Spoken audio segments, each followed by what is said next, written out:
رب اشرح لي صدري ويسر لي أمري واحلل عقدة من لساني يفقهوا قولي رب زدني علما وارزقني عملا سبحانك لا علم لنا إلا ما علمتنا إنك أنت العليم الحكيم.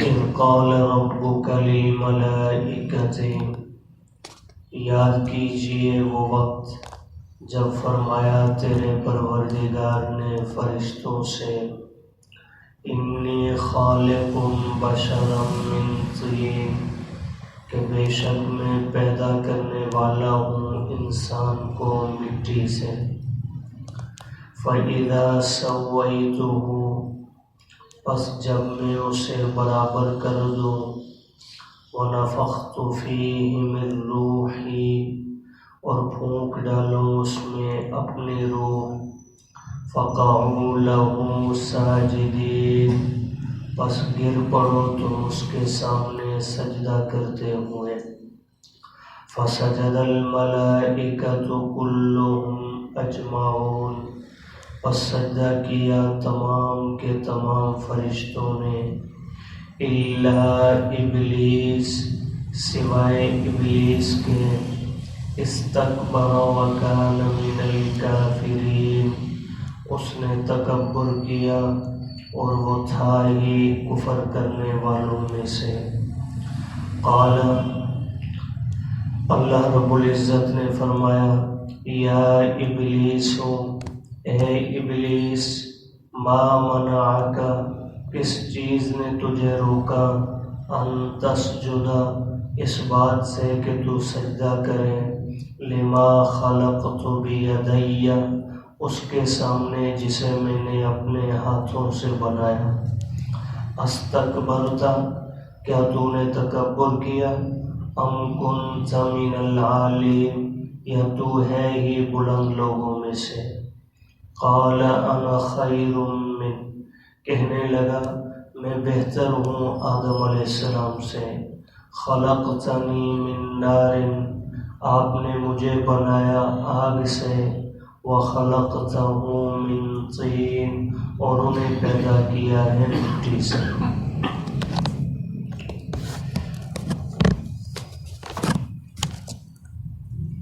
سورہ صاد کا آخری رکوع چل رہا ہے. مکی صورتوں میں اللہ پاک نے توحید، رسالت، آخرت اور حقانیت قرآن مجید کو بار بار بیان فرمایا. اس پوری سورہ مبارکہ میں بھی یہ مضامین بیان ہوئے.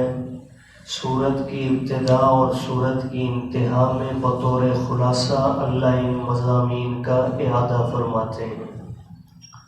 تو اس رکوع کے اندر بھی اللہ پاک نے توحید، رسالت، آخرت کا بیان فرمایا. اب ضمن میں تخلیق آدم یعنی انسانیت کی ابتدا کا ذکر ہو رہا ہے، اور اس واقعہ کے ذکر کرنے میں بہت سارے اسباق موجود ہیں، جن میں سے چند ایک ان آیات کے اندر موجود ہیں، انشاءاللہ جو درس میں شامل رہیں گے.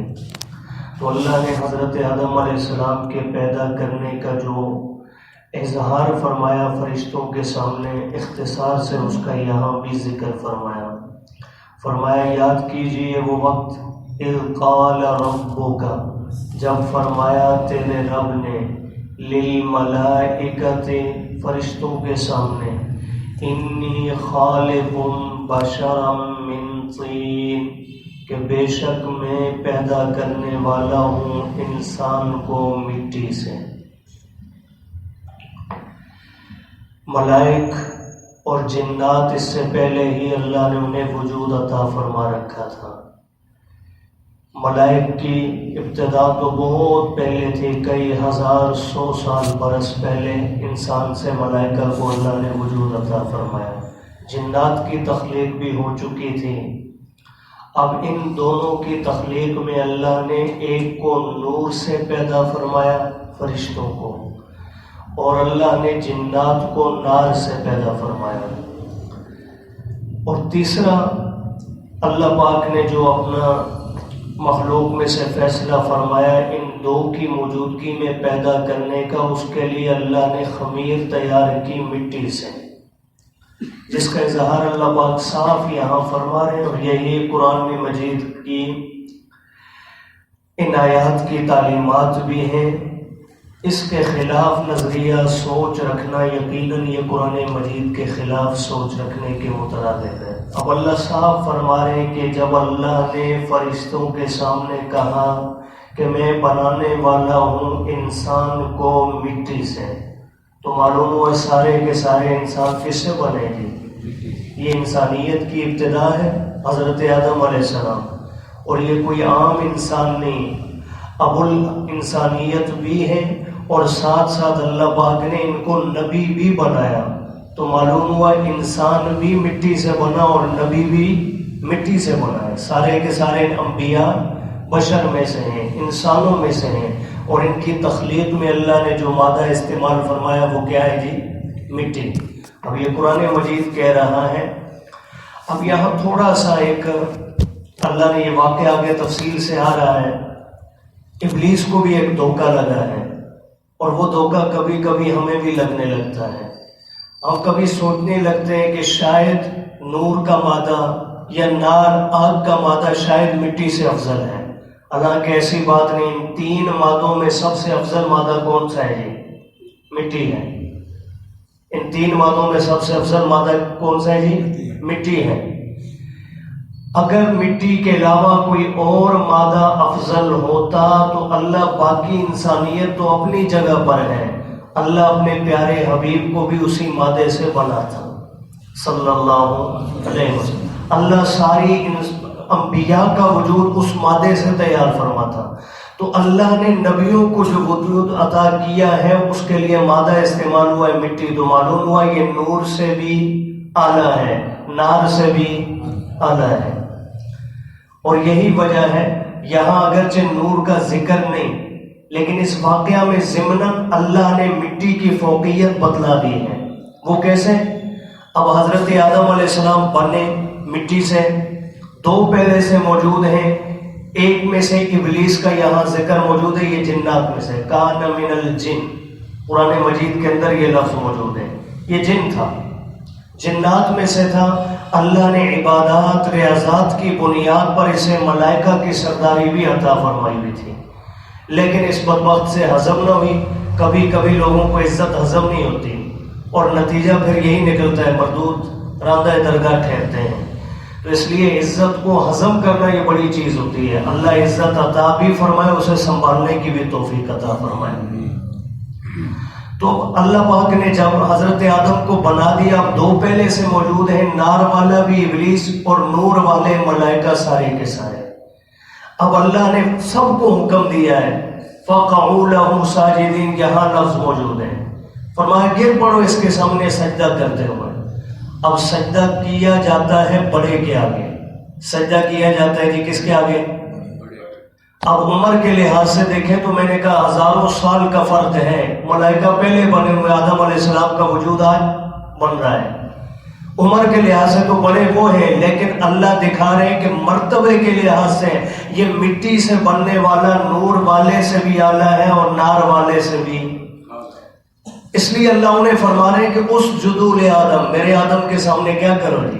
سجدہ کرو۔ تو یہ سجدے کا حکم دینا اس بات کی دلیل ہے کہ نور بھی بشر سے اعلیٰ نہیں، اور نار بھی یعنی جن بھی بشر سے اعلیٰ نہیں ہے۔ اب یہ قرآن مجید کی تعلیم ہے صاف۔ تو فرمایا جب اللہ رب العزت نے ملائکہ سے کہا کہ میں بنانے والا ہوں بشر مٹی سے، تو ان کا لفظ موجود ہے، کوئی بھی گرامر کی کتاب اٹھا کے دیکھے اس کا معنی کیا ہے جی؟ مٹی۔ اب مزید اللہ پاک نے فرمایا فَإِذَا سَوَّيْتُهُ، پس جب میں اسے برابر کر دوں، یعنی اس کے تمام اعضاء بنا ڈالوں، ہڈیاں بنا کر، اس کے اوپر گوشت چڑھا کر، اس پہ کھال چڑھا کے جب پورا وجود میں تیار کر دوں، وَنَفَخْتُ فِيهِ مِن رُوحِي، اور پھر میں اپنے حکم کن کے ذریعے اس کے اندر اپنے روح بھی پھونک ڈالوں، یعنی اسے زندگی بھی عطا کر دوں۔ تو معلوم ہوا کہ انسان کی زندگی جسم اور روح کے تعلق کا نام ہے، اور یہی تعلق جب ٹوٹتا ہے تو پھر انسان نہیں رہتا، وہ میت بن جاتا ہے۔ تو فرمایا جب میں اسے برابر کر دوں اور اس میں پھونک ڈالوں اپنی روح، فَقَعُوا لَهُ سَاجِدِينَ، تم نے کیا کرنا ہے؟ فرمایا گر پڑو اس کے سامنے سجدہ کرتے ہوئے۔ اب اس جدو کا لآدم کا لفظ میں قدر تہذیب موجود ہے۔ یہاں تو اللہ فرما رہے فَقَعُوا لَهُ، گر پڑو، یعنی آدم علیہ السلام کی عظمت کا یہ حال ہے، تمہیں لمحے بھر کی بھی تاخیر کی گنجائش نہیں ہے، اس کے سامنے گر پڑو۔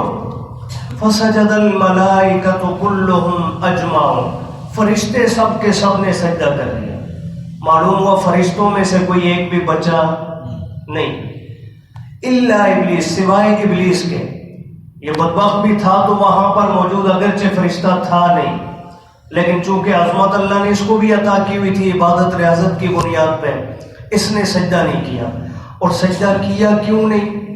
پہلے اللہ پاک نے خود اظہار فرمایا اس بات کا، استکبر، اس نے تکبر کیا، وَكَانَ مِنَ الْكَافِرِينَ۔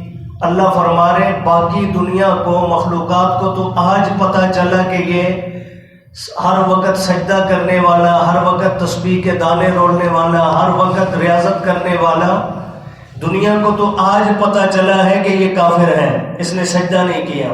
میرا پہلے سے جانتا تھا یہ کافروں میں سے تھا۔ اس سے معلوم ہوا کہ ظاہر سے کبھی دھوکہ نہیں کھانا چاہیے، اور نہ ہی خود کبھی کسی کو اپنے ظاہر سے دھوکہ دینا چاہیے۔ اپنے باطن کو ٹھیک کریں، باطن ٹھیک ہے آپ کا ظاہر خود دوسرے پہ اثر کرے گا، لیکن باطن ٹھیک نہیں ہے، آپ ظاہر جتنا مرضی صوفیانہ بنا لیں، کبھی اس کا کوئی فائدہ ہونے والا نہیں۔ تو اللہ فرما رہے، اب چونکہ ابلیس کی ہسٹری کبھی پڑھیں، غالباً حضرت مولانا اشرف علی تھانوی رحمۃ اللہ تعالی علیہ نے لکھا ہے اپنے ملفوظات میں، ابلیس کے پاس جو ہے نا وہ عالم کا عین بھی موجود تھا، بہت بڑا عالم تھا۔ بعض علماء نے تو لکھا ہے 17 علوم کا ماہر تھا، یہ اللہ ہی بہتر جانتے ہیں، لیکن بہت بڑا عالم تھا، عارف بھی تھا، اللہ کی معرفت بھی تھی۔ آج ہمیں نہیں ہے، آج تو ہم نماز میں کھڑے ہوتے ہیں، ہم بازاروں میں گھوم رہے ہوتے ہیں، رب کو پہچاننے والے کا دھیان کبھی کہیں اور جا سکتا ہی۔ ابلیس عارف بھی تھا، یہی وجہ ہے ہم تو کبھی کبھی کیا کہتے ہیں، تھوڑے سے حالات یا دعا کے بھی نا بسا اوقات، یہ تو میرے ساتھ بھی ہوتا ہے اتفاق، کبھی کسی آپ میں سے حضرات سے کسی سے کہہ دیں جی کہ دعا کیا کریں، جی دعا تو آپ کریں، جی دعا تو آپ چونکہ مولوی صاحب ہیں، مولوی صاحب کا کام ہے دعا کرنا، ہم عام آدمی، ہمارا اور دعا کا اور رب کا کیا تعلق ہے؟ حالانکہ دعا پکارنا یہ ہر بندے کا حق ہے، اور پکار سننا یہ اس رب کا،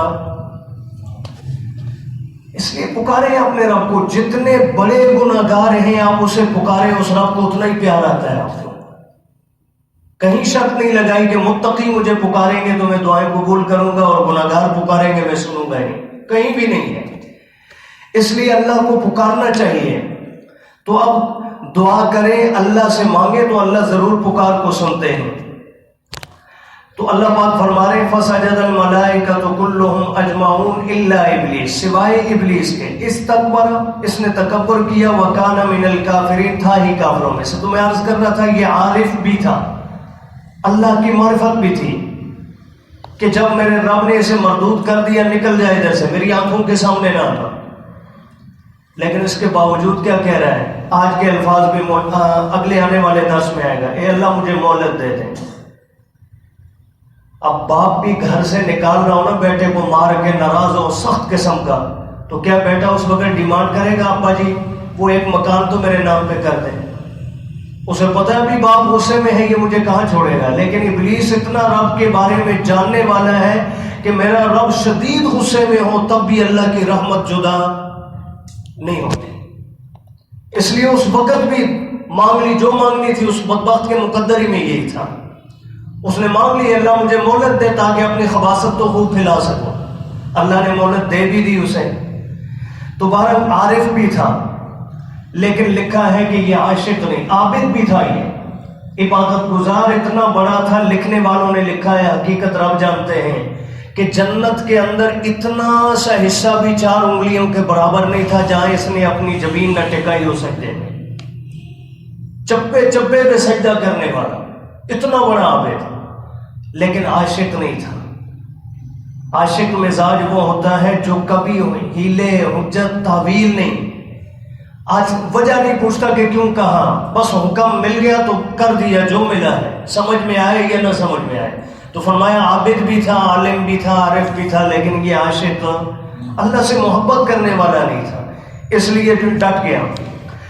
تو اللہ فرما رہے ہیں اس نے تکبر کیا اور یہ تھا ہی کافروں میں سے، چونکہ اللہ تو اندر کے حال سے بھی واقف ہے.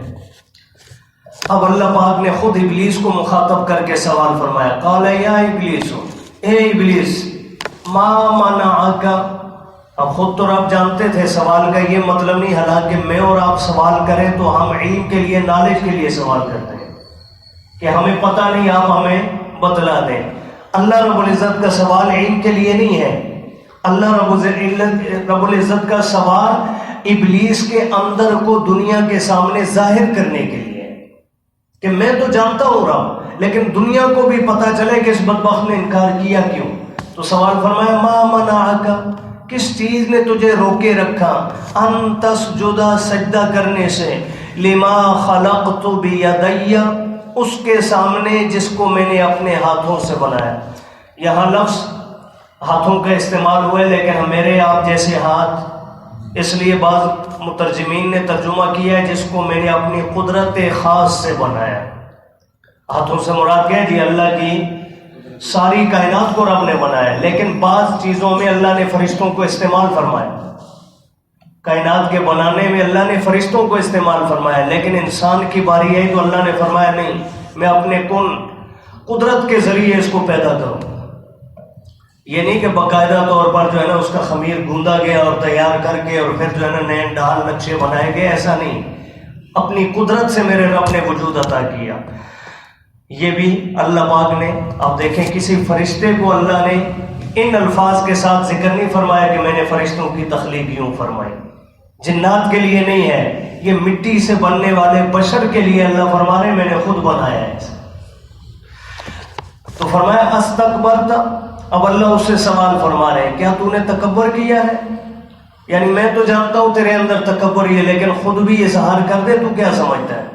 اور کبھی بھی غلطی کرنے والا یہ نہیں کہتا کہ میں غلطی کروں، یہ تھا متکبر ہی، لیکن اس نے ایک حجت آگے گھڑی ہے جس کا اللہ پاک نے ذکر بھی فرمایا. اس نے یہ نہیں کہا کہ میں نے تکبر کیا ہے. استکبرت، کیا تو نے تکبر کیا؟ ام کنت من العالی، یا واقعتاً تو بلند لوگوں میں سے ہے، آدم کی تیرے سامنے حیثیت کوئی نہیں. اب ابلیس کا جواب، کالا، کہنے لگا، انا خیر من، میں تو اس سے بہتر ہوں. کیسے بھائی؟ دلیل دیکھیے، خلقتنی من نار، مجھے آپ نے آگ سے بنایا، آگ شعلوں والی ہے، بلندی کی طرف جاتی ہے. وخلقتہ من طین، اور اس کو تو آپ نے مٹی سے بنایا جو پاؤں کے نیچے جو ہے روندی جاتی ہے، پستی کی علامت ہے. تو بھلا میں اونچی ذات رکھنے والا اس نچلی ذات والے کے سامنے جھک جاؤں؟ یہ میری توہین ہے. اگلی آیات میں اس کی سزا کا ذکر ہے اور پھر اس کا رب اللہ سے سوال کرنے اور اللہ کی طرف سے اس کے دعا کو سن کر جواب دینے کا ذکر موجود ہے. اللہ دین کی سمجھ